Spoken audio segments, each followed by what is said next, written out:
So I did my interview with this gentleman named Jason Blake Smith. He's an independent film director or filmmaker. He graduated from UT Austin with a bachelor's degree and a minor in general psychology. He told me that during school he did a lot of volunteer work, a lot of internships, but it didn't really involve what his major was. It was more of his general psychology. And the reason he told me he did this was because real life situations, talking to people, make a better story than imagining something that just comes out of your brain.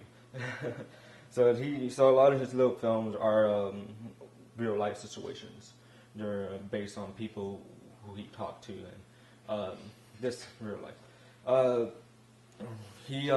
He's from Florida, Tampa. His mom is actually the station's manager at Fox News 13.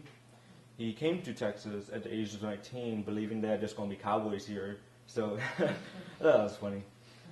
He works right now. He works at a production company called 715G0362. I don't know that superhero, the knockoff of Superman. As a part-time camera operator, but full-time. What he does is full-time independent filmmaking. He tells me the only reason he works there is because he needs money to fund his films. Plus, that his family and friends also helps him donate for his movie. Does he do like Kickstarter campaigns, or how does he? Fund? Besides his job, it's just a lot of family and friends who just donate. You know, they believe in his career. Yeah. With that kind of money, him and 5 other friends bought out a studio, bought a small studio. Have you ever been to a TV station here? It's a lot like that, but without the big switchboards, there's computers in the back room, and then in the stage itself, it's just like a few chairs or whatever they're making for their inside shots. Well, the advice he gave me was that always be passionate about your work, because if you're not, then your film's gonna suck. That's what he told me. Just be passionate what you're doing. Just don't do it for the money, because the money's going to come. And that's when he told me he actually makes less than a teacher as a salary. That's sad. So yeah, you really got to be passionate towards your work. But he tells me a lot of his friends who actually do work for companies like PBS or a sci-fi channel, stuff like that. They do make decent enough money, in between $40,000-$50,000. I think it's kind of funny what he told me about school. He wasn't a straight A student whatsoever. He told me that all the subjects he didn't like, but he said that the only reason he passed is just because he liked his major, the classes he took. He told me it doesn't matter if you're a straight A student. It's just about the people you know and how good your work is. You could be a straight A student all you want, but if your work is just shoddy and not to the customer's demand, or just looking good, then it doesn't really matter.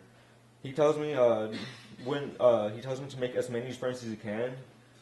It doesn't matter if they're in your department or not. Just make friends, because he actually got a job offer for USA Network as an editor, but he declined that because he's trying to get a job at Lionsgate as a director. So right now he could have gone to back to Florida to work for them, but he tells me on a typical day, all they do is set up for their shots and then film their shots and keep on. And if he's not satisfied with what they film, they just keep on filming and filming until he's satisfied. I kind of think he doesn't call himself a director; he calls himself a dictator. It's because everything he does, he wants it his way. He's like, if you do it in a way where he's not satisfied, he will get mad at you.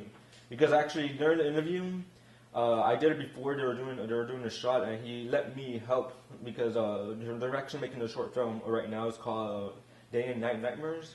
It's about this schizophrenic woman who believes that she's being followed and all that stuff. So my job, when he let me help, was to move stuff around, and he's really demanding. Like, he doesn't, if you do something that he doesn't like, he will yell at you. And if he has actors who he does not like how they act, he will yell at them. But I mean, a lot of his stuff does come out good. And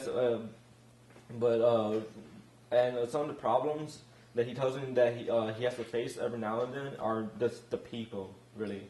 Because just people don't show up, people promise that they're going to come, they don't show up, or it's just really the people, because they don't hold up their end of the deal. Sounds like what David was saying. Yeah. And I think it's kind of cool, some of his perks. Actually, what he told me was one of his perks was besides working with beautiful actresses. That's what he told me. It's kind of cool that where he shoots at. He shoots a lot at off-site locations, or locations that the public aren't really access to. Like he actually shot here in San Antonio at the Tower Americas, and he shot after dark, and he shot going down the stairs. So I think that's pretty cool. You really can't do that when you're just a public citizen. Where does he show his work? Well, he has on his own little channel on YouTube, but it's private. You have to kind of follow him, because he doesn't like people just anybody watching it. He doesn't believe in this. He calls the general public dumb. He likes professional criticism, not just you need a cat in there. Okay, 5 seconds. The advice. Just be passionate with what you're doing. Just don't do it for the money, because the money's gonna come.